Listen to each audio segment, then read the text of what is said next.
Hello students, this is Richa Sharma.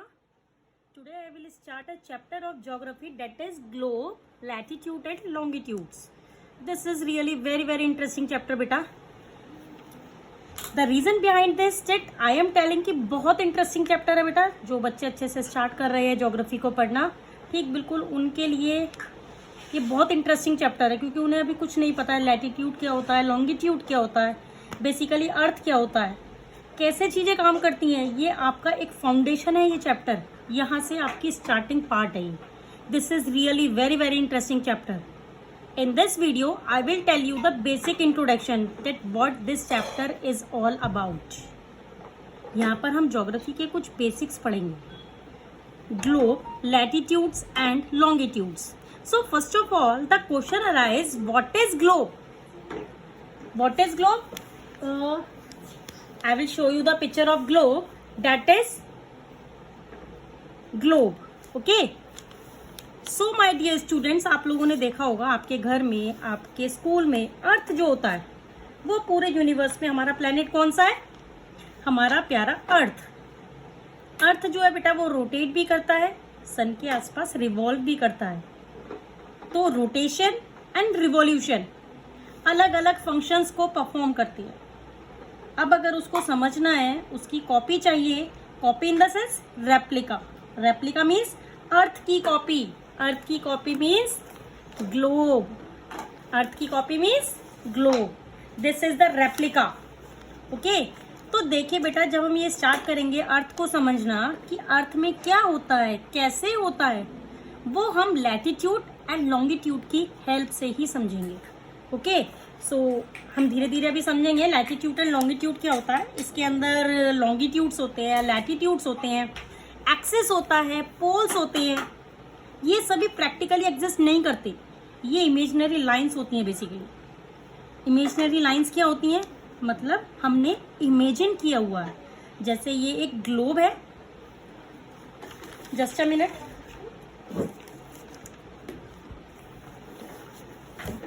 Suppose this is globe. Okay. Globe क्या होता है कि जो अर्थ है, अर्थ की एक रेप्लिका होती है. ये एक मिनिएचर पार्ट होता है जिसके थ्रू हम अर्थ को स्टडी करने की कोशिश करते हैं. तो एक फुटबॉल को हम एक अर्थ की तरह देख लेने से सारी चीजें क्लियर नहीं हो जाती हैं. सारे फीचर्स इसके समझ में नहीं आने के, because this is a football, not the globe, not the earth.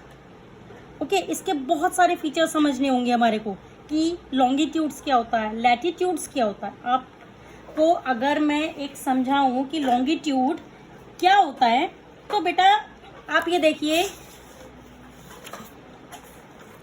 if I see in the globe long part, that is longitude, और जो लेटा हुआ है it means latitude. क्लियर? आपको अगर मैं कहूंगी कि लॉन्ग तो लॉन्गिट्यूड्स होते हैं और जो लैटिट्यूड्स होता है वो लेटा हुआ होता है. So it means north pole से साउथ पोल जो इमेजिनरी लाइंस होती हैं, अभी मैंने आपको बताया ना, ये सिर्फ एक इमेजिनरी लाइंस होती हैं कि अगर आप कहीं पे अगर आप खड़े हैं और आप ये ढूंढने लग गए कि ये हमारा किस साइड को डिग्री चलेगी, तो हम इस तरीके से हम इसको इमेजिन नहीं कर पाएंगे, because it represents only the imaginary lines. Okay. Earth का एक रेप्लिका, जैसे हमने ग्लोब को अर्थ बनाया, ऐसे ही हम एक एप्पल के थ्रू मैं आपको एक चीज समझाना चाहूंगी. Suppose this is a earth. Okay. Just a minute. Suppose this is a earth. Okay. Apple के साथ साथ ये अर्थ भी है. क्लियर? अर्थ का एक रेप्लिका, जैसे मैंने अभी आपको एक ग्लोब दिखाया था, ऐसे ही हम इसको एक अर्थ बनाते हैं. बेटा हर चीज का एक एक्सेस होता है. एक्सेस क्या होता है? Central passing line. Okay. Central passing line means, just a minute, just like this way, this way. Okay. So this is an axis. It means central passing line. हर चीज का एक एक्सेस होता है. सेंट्रल पासिंग लाइन होती है, जो एकदम बीच से निकलती हुई लाइन होती है, उसको हम एक्सेस कहते हैं. क्लियर? अब अगर मान लीजिए मैंने एप्पल के बीच में से एक लाइन ड्रॉ कर दी, तो वो क्या हो गया? वो एक इसका एक्सेस हो गया। तो अर्थ के बीच में से जो एक लाइन ड्रॉ होती है, ओके, वो उसका एक्सेस होता है। तो आप लोग कहोगे कि दिखता तो ये है नहीं, अब कहाँ कहाँ मैंने भी कहा ना आपसे कि ये क्या होती है, ये एक इमेजनरी लाइन होती है, इमेजनरी फिगर है। अर्थ का जो एक्सेस है वो थोड़ा सा टिल्टेड होता है। आपने इसमें ग्लोब में भी आपको दिख रहा होगा दिस, मैं आपको इसमें भी दिखाती हूँ किस तरीके से ये टिल्टेड होता है। इस तरीके से ये इस तरीके से टिल्टेड होता है। अर्थ का जो एक्सेस होता है वो 23 डिग्री 30 मिनट्स में टिल्टेड होता है। तो अर्थ का एक्सेस जो होता है वो टिल्टेड होता है। तो ये एक्सेस क्या करता है, पोल्स के थ्रू गुजरता है। तो ये ऊपर नॉर्थ पोल, क्लियर, जो हमारा एक्सिस है उसके ऊपर का जो पार्ट होता है वो नॉर्थ पोल हो गया, और जो नीचे का पार्ट होता है वो साउथ पोल हो गया। नॉर्थ साउथ कैसे हुआ अब ये भी समझ लीजिए। इसके थ्रू अगर सपोज मान के चलिए मैं इस तरफ खड़ी हूँ, मैं आपको डायरेक्शन समझा रही हूँ, तो आपके ऊपर की तरफ तो नॉर्थ हो गया, और अर्थ के ऊपर की तरफ तो ये नॉर्दर्न हेमिस्फीयर हो गया, और अर्थ के नीचे की तरफ ये क्या हो गया, साउदर्न हेमिस्फीयर। सन किधर से आया, सन इधर से आता है, सन की रेज इधर से आती हैं। तो ये ईस्ट हो गया, और इधर की साइड ये क्या हो गया हमका, वेस्ट हो गया। तो ये 4 डायरेक्शंस हो गए। 4 डायरेक्शंस में से जो एक्सिस के जो 2 पोल होते हैं वो होते हैं north pole and south pole. Clear बेटा? देन अब मैं आपको बताती हूँ, ये तो मैंने आपको समझा दिया, line imagine from the middle of the earth. Clear? जो मैंने अभी लाइन आपको इमेजिन करी थी, that is called the axis point. 2 points on the globe through which the needles passes are 2 poles। जो अभी ये 2 poles मैंने अभी जो बताए आपको, जो ये ग्लोब के बीच में से जो मैंने निडल निकाली है, that are basically called the north poles and the south poles। Clear? So axis and poles are the imaginary lines. That is clear to you all? Now move on to the next point. The earth moves from west to east। See at this globe again, देखिए, the earth moves from west to east। ये देखिए अर्थ इस तरीके से rotate हो रहा है, तो ये आपका इधर की तरफ से जा रहा है। सो अब अर्थ मूव कैसे कर रहा है, वेस्ट से ईस्ट की तरफ। क्लियर? हमारे यहाँ सनराइज कब होता है, यहाँ से मैंने अभी आपको बताया जैसे सन की रेज आ रही है, तो ईस्ट से ये क्यों, आप ऐसे समझ लीजिए कि हमारे यहाँ पर सनराइज जो होता है वो सुबह के समय ईस्ट की तरफ से ही निकलता है। क्लियर? तो ईस्ट से क्यों निकलता है, क्योंकि ईस्ट से इसलिए निकलता है बेटा, जब सन रेज आती है ना, सन रेज आती हैं, और ये आपका जो ग्लोब है ये इस तरीके से इधर की साइड पे आपको उजाला दे देता है। सो उस टाइम पर हमारे को क्या शो होता है, डे, तो वहां पर दिन हो जाता है। Clear? Now next topic, that is latitude and the longitude.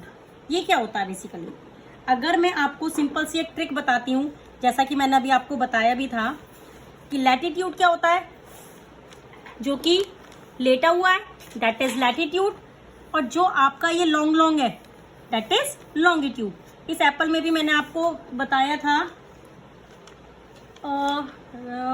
That is, इस एप्पल में अगर मैं आपको बताऊं तो आपको क्या मिलेगा, नाइफ। जस्ट अ मिनट,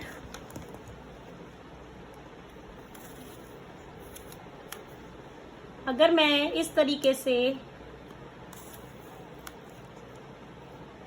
मैंने अगर इसकी एक स्लाइस काट दी एप्पल की, so this is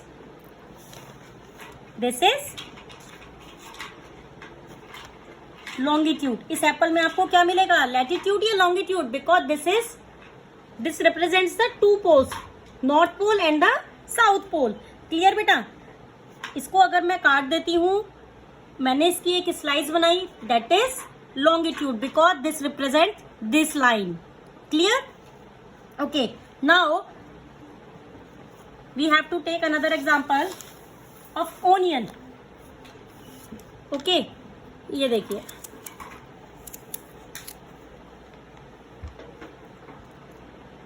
tell me, this is longitude or latitude?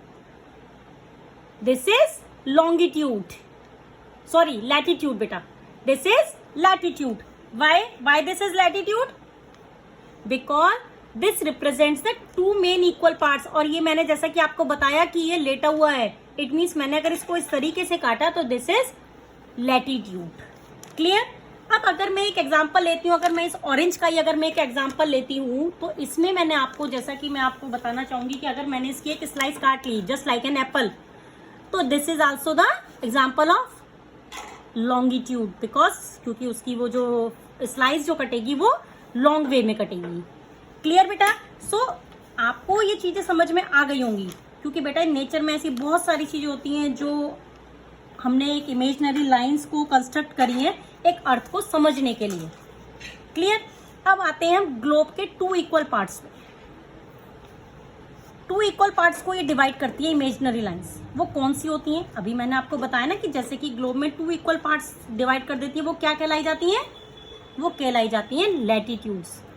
Clear. Upper part and the lower part. तो आपको आई थिंक ये क्लियर हो गया होगा कि ग्लोब है आपका, जो आपका अर्थ है, आपको टू इक्वल पार्ट्स में डिवाइड करता है। कौन करता है? लैटिट्यूड्स। टू इक्वल पार्ट्स में आपको वो डिवाइड कर देता है this way, half and half. Fine. Northern hemisphere and the southern hemisphere. This part is called the northern hemisphere and this part is called the southern hemisphere. Hemisphere means half area, आधा हिस्सा, because this is just like a sphere. Sphere means full circle, पूरा sphere ball है। और इसको divide कौन करेगा? एक imaginary lines जो कि लैटिट्यूड कहलाई गई थी, अभी मैंने आपको बताया भी था। क्लियर। अब ये जो लैटिट्यूड डिवाइड करता है, वो डिवाइड करने वाला लैटिट्यूड की इंपॉर्टेंस बहुत है, क्योंकि इसके ऊपर नॉर्दर्न हेमिस्फीयर और इसके नीचे के हिस्से को हम क्या बोलेंगे? Southern hemisphere. क्लियर। तो इस सेंस में जो डिवाइड करने वाला लैटिट्यूड है उसे हम बहुत ज्यादा इंपॉर्टेंस देते हैं। Why? Because this latitude is called the equator part. इसको हम इक्वेटर कहते हैं। Clear. So come on to the next point. We have already axis part. We have already told you axis, poles, north pole and south pole. Equator also we have already explained. Similarly, another imaginary lines running on the globe divides it into two equal parts. I have already told you, if I am cut that imaginary line in the center of the earth, this means it cuts the two equal parts. Upper part, it means half north to the equator is known as northern hemisphere, and the half south to the equator is known as the southern hemisphere. Clear बेटा। तो आपको I hope कि equator भी clear हो गया होगा। So that's all for today. The remaining part is come on the next video. Thank you. Have a nice day.